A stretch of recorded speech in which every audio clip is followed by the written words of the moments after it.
18ஆம் அதிகாரம். பின்பு கர்த்தர் மம்ரேயின் சமபூமியிலே அவனுக்கு தரிசனமானார். அவன் பகலின் உஷ்ண வேளையில் கூடார வாசலிலே உட்கார்ந்திருந்து தன் கண்களை ஏறெடுத்து பார்க்கும்போது, இதோ 3 புருஷர் அவனுக்கு எதிரே நின்றார்கள். அவர்களை கண்டவுடனே அவன் கூடார வாசலிலிருந்து அவர்களுக்கு எதிர்கொண்டு ஓடி தரை மட்டும் குனிந்து, ஆண்டவரே, உம்முடைய கண்களில் எனக்கு கிருபை கிடைத்ததானால் நீர் உமது அடியேனை விட்டு கடந்து போக வேண்டாம். கொஞ்சம் தண்ணீர் கொண்டு வரட்டும். உங்கள் கால்களை கழுவி மரத்தடியில் சாய்ந்து கொண்டிருங்கள். நீங்கள் உங்கள் இருதயங்களை திடப்படுத்த கொஞ்சம் அப்பம் கொண்டு வருகிறேன். அப்புறம் நீங்கள் உங்கள் வழியே போகலாம். இதற்காகவே அடியேன் இடம் வரைக்கும் வந்தீர்கள் என்றான். அதற்கு அவர்கள், நீ சொன்னபடி செய் என்றார்கள். அப்பொழுது ஆபிரகாம் தீவிரமாய் கூடாரத்தில் சாராளிடத்திற்கு போய், நீ சீக்கிரமாய் 3 படி மெல்லிய மாவு எடுத்து பிசைந்து அப்பம் சுடு என்றான். ஆபிரகாம் மாட்டு மந்தைக்கு ஓடி ஒரு நல்ல இளங்கன்றை பிடித்து வேலைக்காரன் கையிலே கொடுத்தான். அவன் அதை சீக்கிரத்தில் சமைத்தான். ஆபிரகாம் வெண்ணெயையும் பாலையும் சமைத்த கன்றையும் எடுத்து வந்து அவர்கள் முன்பாக வைத்து அவர்கள் அருகே மரத்தடியில் நின்று கொண்டிருந்தான். அவர்கள் புசித்தார்கள். அவர்கள் அவனை நோக்கி, உன் மனைவி சாராள் எங்கே என்றார்கள். அதோ கூடாரத்தில் இருக்கிறாள் என்றான். அப்பொழுது அவர், ஒரு உட்பவ கால திட்டத்தில் நிச்சயமாய் உன்னிடத்திற்கு திரும்ப வருவேன். அப்பொழுது உன் மனைவியாகிய சாராளுக்கு ஒரு குமாரன் இருப்பான் என்றார். சாராள் அவருக்கு பின்புறமாக கூடார வாசலில் இதை கேட்டுக் கொண்டிருந்தாள். ஆபிரகாமும் சாராளும் வயது சென்று முதிர்ந்தவர்களாயிருந்தார்கள். ஸ்திரீகளுக்குள்ள வழிபாடு சாராளுக்கு நின்று போயிற்று. ஆகையால் சாராள் தன் உள்ளத்திலே நகைத்து, நான் கிழவியும் என் ஆண்டவன் முதிர்ந்த வயதுள்ளவருமான பின்பு எனக்கு இன்பம் உண்டாயிருக்குமோ என்றாள். அப்பொழுது கர்த்தர் ஆபிரகாமை நோக்கி, சாராள் நகைத்து, நான் கிழவியாயிருக்க பிள்ளை பெறுவது மெய்யோ என்று சொல்வானேன்? கர்த்தரால் ஆகாத காரியம் உண்டோ? உட்பவ கால திட்டத்தில் உன்னிடத்திற்கு திரும்ப வருவேன். அப்பொழுது சாராளுக்கு ஒரு குமாரன் இருப்பான் என்றார். சாராள் பயந்து, நான் நகைக்கவில்லை என்று மறுத்தாள். அதற்கு அவர், இல்லை, நீ நகைத்தாய் என்றார்.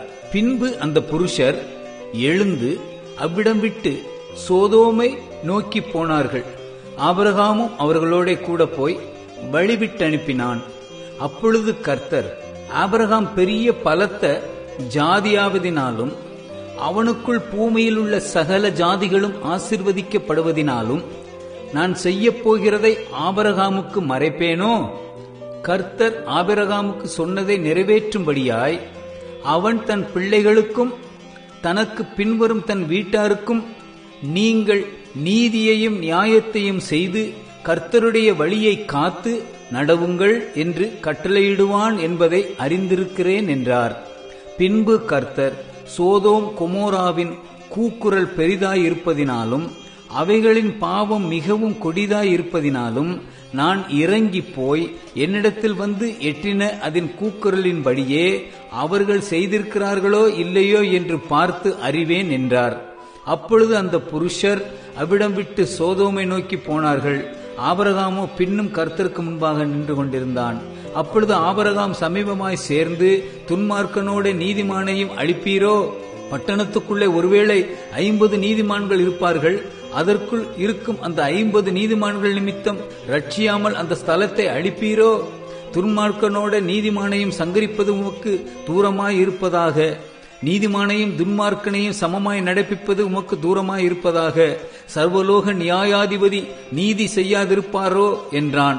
அதற்கு கர்த்தர், நான் சோதோமில் 50 நீதிமான்களை கண்டால் அவர்கள் நிமித்தம் அந்த ஸ்தலம் முழுவதையும் ரட்சிப்பேன் என்றார். அப்பொழுது ஆபிரகாம் பிரதியுத்தரமாக, இதோ தூளும் சாம்பளமாயிருக்கிற அடியேன் ஆண்டவரோடே பேச துணிந்தேன். ஒருவேளை 50 நீதிமான்களுக்கு 5 பேர் குறைந்திருப்பார்கள். அந்த 5 பேர் நிமித்தம் பட்டணம் முழுவதையும் அழிப்பீரோ என்றான். அதற்கு அவர், நான் 45 நீதிமான்களை அங்கே கண்டால் அதை அழிப்பதில்லை என்றார்.